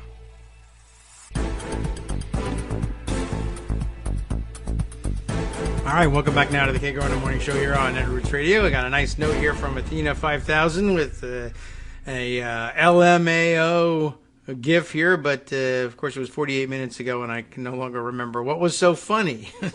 So you'll have to tell me what you enjoyed. And a note here from Dr. Monica, who tells us that maybe Northern Virginia will be okay after all, including the tweet here from Kevin Lewis 7 News. Is that like local, the ABC 7 affiliate? Let me just double check on who Kevin is. Yeah, okay. Yep, the reporter here in DC. New news here is I just got off the phone with Bob Bolus. Wow. I mean, I need like some fanfare music. Who's Bob Bolus, though? Well, I guess he's the guy organizing this alleged truck thingy, the caravan, here in the DC area. Bob Bolus told Kevin here that there are currently, are you ready for this? 10 to 20 trucks staging at the convoy starting point in Scranton, Pennsylvania. Now, I was told that there was a whole cross-country thing going on here, but Scranton to D.C., hey, that's a couple hours, so, it's a big deal. Or maybe they drove all the way across the country and then stopped at Scranton to stage their convoy/caravan together. 10 to 20 trucks. People are just not interested. Bolus said that's not enough trucks to warrant a D.C. Beltway protest. Bolus will make a final determination within the next hour. He's not bound to that necessarily, but it sounds like things are in trouble. Kevin says, I asked Bolus how many trucks are necessary, in his opinion, to activate. He's still calculating that number, because why would you try to do that in advance? Bolus remarked that the convoy is ultimately about Americans' rights, and if not enough people care to show up, so be it. It's not about me, it's about them. They're the ones who hate freedom if they don't stop doing everything and come to Washington and block traffic or something like that. And Everyone knows it. We got to speak up for Scranton or whatever. I don't know. So the whole thing was dumb anyway. Quite honestly, there were barely enough trucks to pull off the Canadian truck protest. Now the Canadian truck protest is over. The American protest in support of the Canadian truck protest that's done is about what? So, anyway, good. I hope it all falls apart and the truckers get fired. Sure, why not? Throw that in there too. All right. Well, anyway, that's an interesting and new update. Let me, that'll stay in the KITM hashtag column, so thank you. That was helpful. Not only do I get to see it, but I don't have to necessarily put it in pocket because it'll be right there waiting for me when the show is over. So, back to what's going on. I feel like we're not getting deep enough into the background of what is happening here, but this is a pretty good setup. I mean, after a while, we get the sense of what's happening in this case and how ludicrous it is. Let me continue on with this. Right, ADF was maybe going to be disappointed in the whole thing because they were hoping to also take out this other case, Employment Division versus Smith, but it looks like the court doesn't really see it that way. So the organization, though, should be pleased that while shaving off the religious liberty claim, SCOTUS turbocharged the free speech claim, framing it in terms that imperil all civil rights laws. That's the big news. How so? It did so in two ways.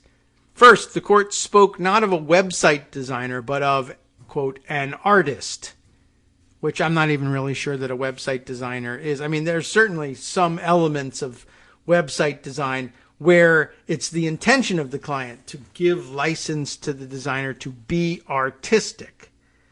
But if you're using a website designer chiefly because it very clearly can represent a free speech question, then it's really the written content, although certainly visual content as well can be easily as persuasive, if not more persuasive than written content. So I can't separate it, but I guess the idea of an artist and free expression, we all want to sympathize with that, but a commissioned artist that's really being asked to convey a certain message. Yes, there's a certain leeway that they have in how they'll convey that message, and that's the art of it. But it'd be very difficult to convince me as a Supreme Court justice. And by the way, you should make me a Supreme Court justice. Give me a seat. Why not? It sounds like a good job, and I'm a fair enough guy. And I look at things in interesting and unique ways. I'll take the work. Anyway, yeah, to me, I'd say a commissioned artist who's asked to convey a client's message isn't really acting so much, not chiefly as a free speech player here so much as a contract player. It's the free speech of the client that matters here. If it wasn't, they wouldn't be paying for it. Anyway, so I think that there's some real problems with the underlying logic of this. But I guess Mark's point here is that the justices won't care. They'll just simply say, yeah, well, if it gets in our way later on, we'll just overturn that part of it. They're just pure gimme-tarians. So, okay. First, the court spoke not of a website designer, but of an artist, signaling that while its decision will apply to a company that makes websites, its reasoning will stretch far beyond Smith. The baker, the florist, the photographer, the jeweler, the hairstylist all call themselves artists who, quote, speak through their work. All claim a right under 303 Creative to turn away clients who ask them to, quote, communicate messages they dislike. And all will likely prevail under the rule that the conservative supermajority seems poised to announce. Second, the court invoked its compelled speech doctrine, describing non-discrimination laws as an effort to compel artists, quote, to speak or stay silent. For decades, SCOTUS has resisted this conceptualization of civil rights laws as compelled expression. It has instead described such measures as regulations of conduct with, quote, some incidental abridgment, unquote, of speech, which is justified by the government's compelling interest in eradicating discrimination in public accommodations. The Constitution does not guarantee a right to choose employees or customers, the court explained, without restraint from the state. Even though laws barring workplace discrimination suppress free speech, such measures should still be analyzed as one regulating the employer's speech rather than conduct. I see what they mean. The idea that, well, yeah, okay, strictly speaking, a law that forbids employment discrimination means that you're circumscribing the free speech rights of the employer if the employer wants to be racist, for instance. I'm free to go out and be racist, and why are you getting in my way? Well, there's a compelling state interest. It would require a compelling state interest to overcome your what would otherwise be your right to free speech. And the courts of late, anyway, have considered that to be a high enough purpose to warrant curtailing free speech rights. That's the basics of it. And I guess conservative justices have said maybe that's not enough anymore. We want to change that. 303 Creative is on a collision course with this principle. It has reframed basic non-discrimination laws like Colorado's as a mandate that artists speak or stay silent. The traditional view of these statutes as regulations of conduct with incidental justifiable abridgments of speech is already fading away. Justices Clarence Thomas and Neil Gorsuch provided a preview of this approach in a concurrence to Masterpiece Cake Shop, describing Colorado's public accommodations law as a direct attempt to, quote, punish protected speech. Thomas and Gorsuch went further, arguing that the government has no compelling interest in protecting people from the stigma and humiliation of discrimination that takes the form of speech. A majority of the court may be prepared to embrace this principle. It's worth noting, too, that 303 Creative is not limited to same-sex couples. The court did not invoke artists who refuse to speak about same-sex weddings, but artists who refuse any speech on any grounds. In theory, the majority could relegate gay people to second-class status under civil rights law, holding that states have a lesser interest in protecting them than, say, women or racial minorities. Donald Trump's Justice Department argued just that in a link here to, I guess the argument that they made in the same case, in the bakery case. Let's see. Yeah, back to the cake thing. The Trump administration's brief in the Supreme Court's anti-gay baker case is cynical, dishonest, and embarrassing, wrote Mark Joseph Stern way back in September of 2017. Just sort of curious about that. Anyway, again, the question presented is not limited to the application of these laws to same-sex couples. If ADF prevails, businesses may secure a right to discriminate against anyone as long as their work involves speech. A racist photographer could refuse to shoot an interracial wedding. An anti-Semitic florist could refuse to provide flowers to a bat mitzvah. A hairdresser could refuse to serve black people. Although, quite honestly, I think black people pretty much can self-regulate on that one. I mean, it's not good to have them refusing to serve black people, but generally speaking, a hairdresser not inclined to serve black people probably, like, literally couldn't actually deal with black people because they would have no understanding of how to deal with their hair by design. And black people are pretty smart about who they go to handle their hair, and they have their preferences, and they're not just going to say, hey, a new place opened up and the person's white and a racist. I should totally try them out because maybe they're just great at white hair. You know, I mean, you get a pretty good sense by looking around at the clientele. Can this, are they handling black hair very well here? No? All right, never mind. Then I won't go. But okay, still, the principle stands. You don't want people advertising that they refuse to serve black people and able to stay in business that way. A chef could refuse to cater a quinceañera. The list goes on. And in fact, we really could have stopped a long time ago. Every commercial transaction involves expression, and every civil rights law is enforced through compelled speech. If a business's First Amendment rights outweigh the government's interest in ending discrimination, few non-discrimination laws will be safe from constitutional attack. And, that's really that's the real gist of it, is if the Supreme Court in order for the Supreme Court to make this decision, they have to come to the conclusion that the government really doesn't have a compelling interest in ending discrimination. Discrimination is either, well, just always going to be with us, or is outright okay, and we just, have to turn a blind eye to it as a matter of national policy. That's going to be a pretty unsafe place to live our lives. The best case scenario in 303 Creative is likely that the majority gerrymanders its decision, different use of gerrymander here, to legalize discrimination against gay people only. The worst case scenario, remember that was the best case scenario, the worst case scenario and the more probable one in his view is that the majority incinerates precedent upholding non-discrimination protections and establishes a new regime that subjects civil rights enforcement to strict First Amendment scrutiny.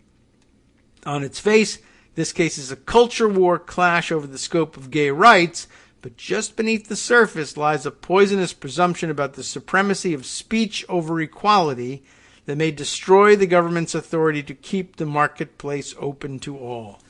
This is interesting. This is essentially a Supreme Court manifestation of the problems that the locals in Ottawa were having with the protesting truckers, banging pots and pans in their face and having them unable to recognize the parallel.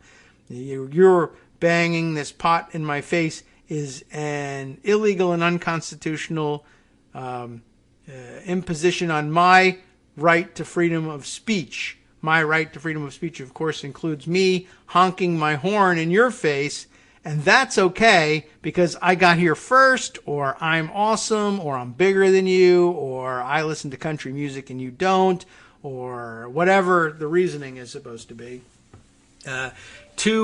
It's the old immovable object and irresistible force problem, and it looks like the Supreme Court is ready to come down on the side of one or the other of those things, depending on their gimme-tarian leanings at the time. I voted for the irresistible force, so that's the one that's going to win. And that's really interesting. As Stern points out here, and it's a good thing to take away from this, all civil rights law is enforced through compelled speech. Things you're allowed to say, things you're not allowed to say. And while that's a bad thing in the abstract, the question is the government going to dedicate itself to, to borrow some phrasing from Lincoln, to the proposition that, well, we're just going to have to approximate the most free speech in the marketplace that we can, with the idea in mind that no one should be allowed to get away with saying the freedom of speech I want is the ability to outlaw everybody else's speech. That won't work. To the extent that you want everybody to be able to have some voice, you're going to have to circumscribe everyone's voice to a limited extent. This court says we're going to throw that out, and we are going to decide for you who gets 100% of the free speech rights that we have available and who gets their speech curtailed or finds himself with zero. And you're finding that manifesting itself right now under a different guise in the education system with these anti-CRT laws. We can't have school lessons that make any particular, they try to disguise it in nonpartisan terms or non-racial terms. You can't teach anything that will make any particular racial group feel singled out or ashamed, or the target of shame for historical actions or historical happenings. And some people then pointed out, well, you should be able to use this in reverse. Like, after all, there are some other groups besides white people and Christian dominionists who would likewise also feel singled out and shamed for the way you're teaching. But they don't count.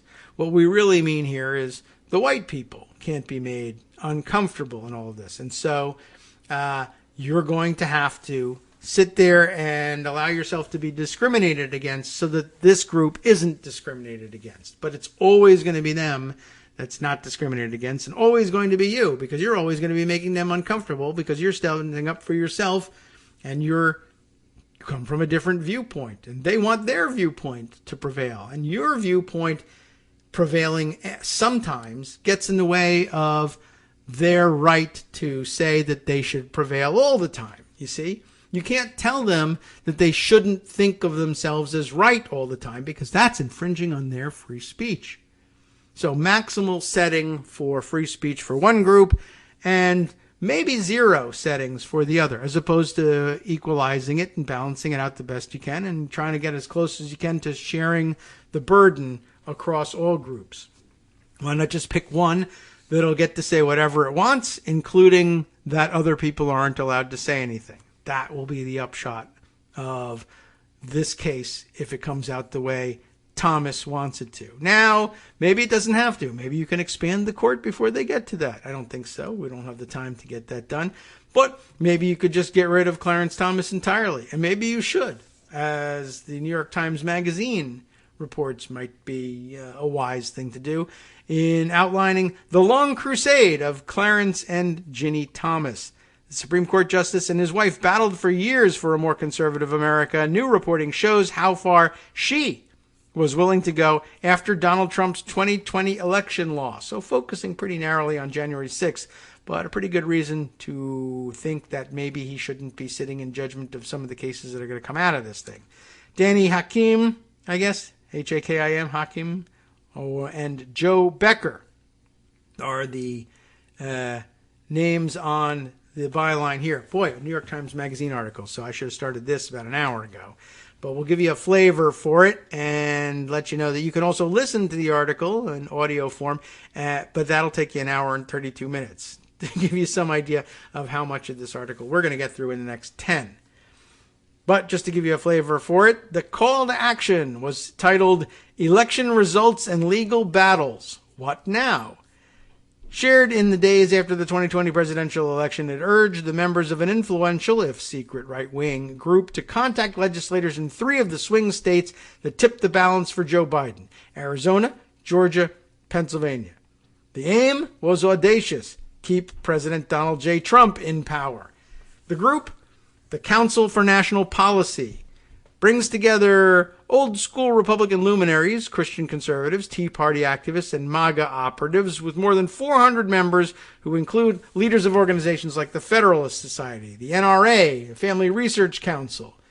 Founded in 1981 as a counterweight to liberalism, the group was hailed by President Ronald Reagan as seeking the, quote, return of righteousness, justice, and truth to America. As Trump insisted, without evidence, that fraud had cheated him of victory, conservative groups rushed to rally behind him. The council stood out, however, not only because of its pedigree, but also because one of its newest leaders was Virginia Thomas, the wife of Justice Clarence Thomas, and a longtime activist in right-wing circles. She had taken on a prominent role at the council during the Trump years, and by 2019 had joined the 9-member board of CNP Action, an arm of the council organized as a 501c4 under a provision of the tax code that allows for direct political advocacy, even as a nonprofit. It was CNP Action that circulated the November Action Steps document, the existence of which has not been previously reported. It instructed members to pressure Republican lawmakers into challenging the election results and appointing alternate slates of electors. Demand that they not abandon their constitutional responsibilities during a time such as this. And by the way, if at any point you ever hoped that the Supreme Court might step in and save us from the problem of having a vice president or someone else simply declaring that alternate slates of electors were valid, it should worry you a great deal that perhaps some of the justices are married to some of the people advocating for this. Such a plan, if carried out successfully, would have almost certainly landed before the Supreme Court, and Ginny Thomas's husband. In fact, Trump was already calling for that to happen. And in fact, actually, Trump said in rushing Amy Coney Barrett onto the court, well, good, now she'll be in place to help take care of this when it gets there. Don't forget that. In fact, as we said, Trump had already been calling for this to happen. In a December 2nd speech at the White House, the president falsely claimed that, quote, millions of votes are cast illegally in swing states alone, and said he hoped the Supreme Court of the United States will see it and will do what's right for our country, because our country cannot live with this kind of an election. The Thomases have long posed a unique quandary in Washington because Supreme Court justices do not want to be perceived as partisan. They tend to avoid political events and entanglements, and their spouses often keep low profiles. But the Thomases have defied such norms. Oh, that's a bad thing, right?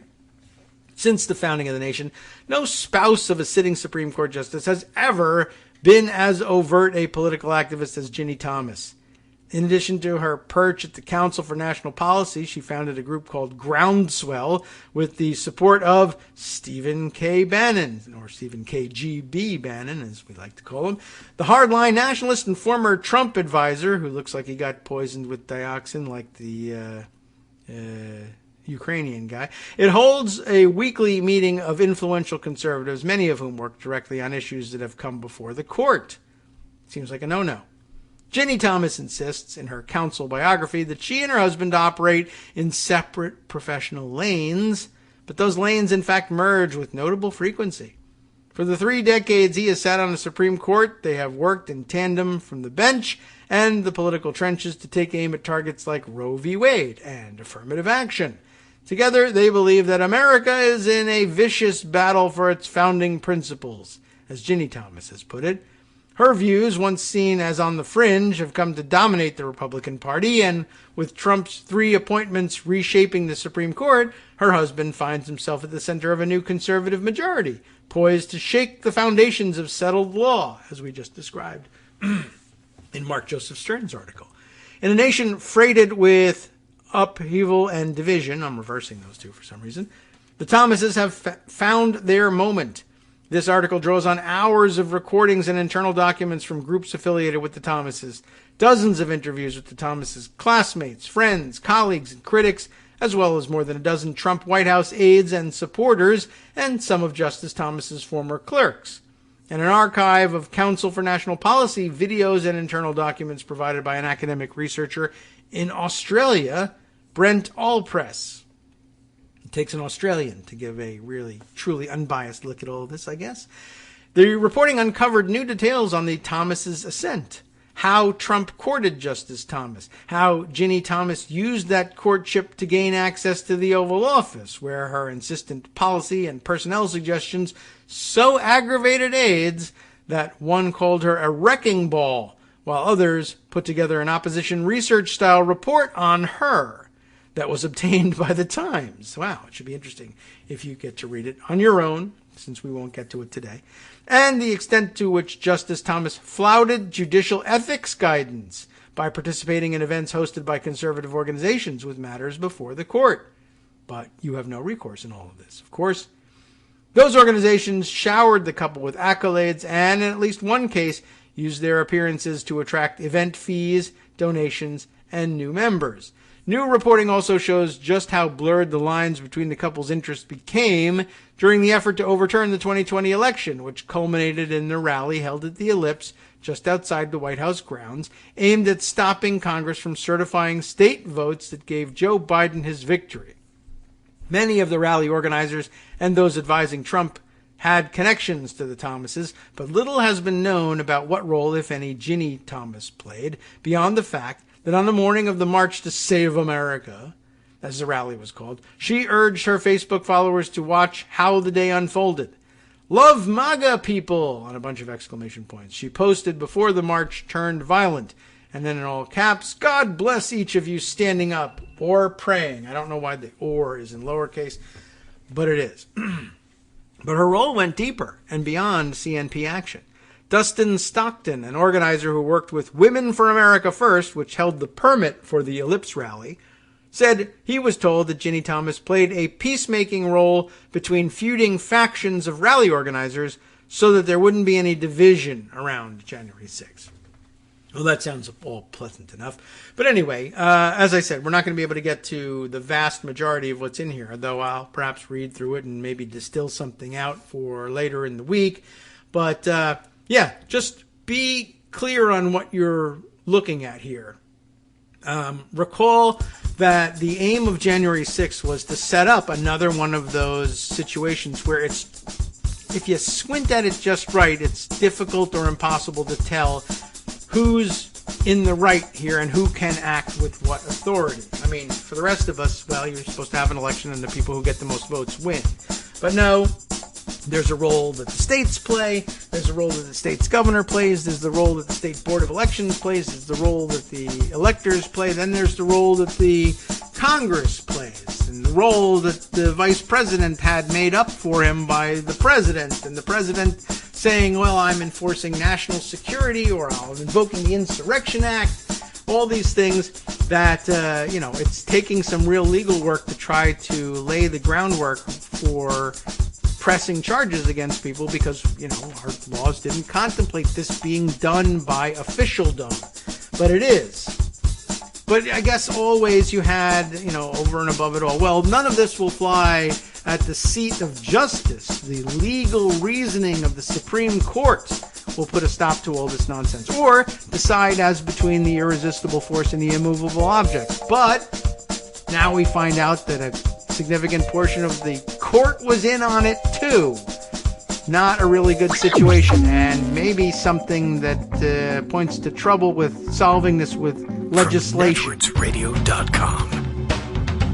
You have been listening to Kagro in the Morning with David Waldman. Right? I mean, essentially, this is an article that will be raising red flags about, well, can you really fix this by amending the Electoral Count Act if it's all going to land on the lap of the Supreme Court and they've been in on it from the beginning? Tough question. Justice Putnam might answer it next on the West Coast Cookbook and Speakeasy. No pressure, Justice. We'll see you tomorrow.